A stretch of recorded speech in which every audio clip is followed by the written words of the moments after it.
सभी को राम राम। और आज पुरुषोत्तम मास का 19वां दिन है। मैं आप लोग को पुरुषोत्तम महात्म्य के 19वें अध्याय की कहानी सुना रही हूँ।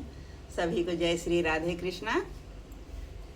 नारद जी ने कहा, हे नारद, भक्त वत्सल भगवान अपनी बाणी से सुदेव ब्राह्मण को प्रसन्न करते हुए बोले कि हे द्विजराज, जिससे मैं प्रसन्न हुआ, क्या तुम यह नहीं जानते? मेरा प्रिय पुरुषोत्तम मास आने पर तुम दोनों स्त्री पुरुषों को के उपवास करने से, यहाँ पर बैठने से पुरुषोत्तम मास की सेवा हुई।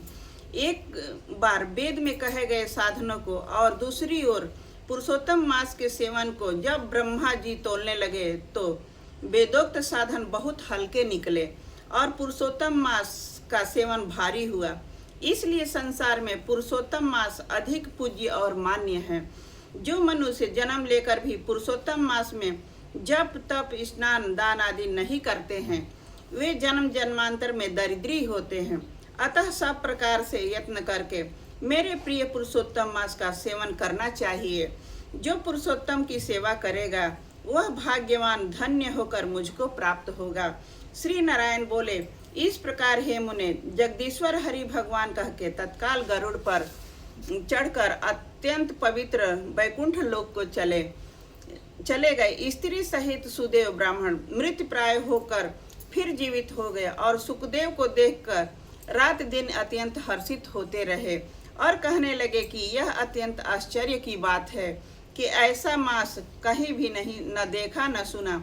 इस प्रकार आश्चर्य युक्त होकर वह सुदेव ब्राह्मण अत्यंत श्रद्धा युक्त होकर पुरुषोत्तम का सेवन करने लगा।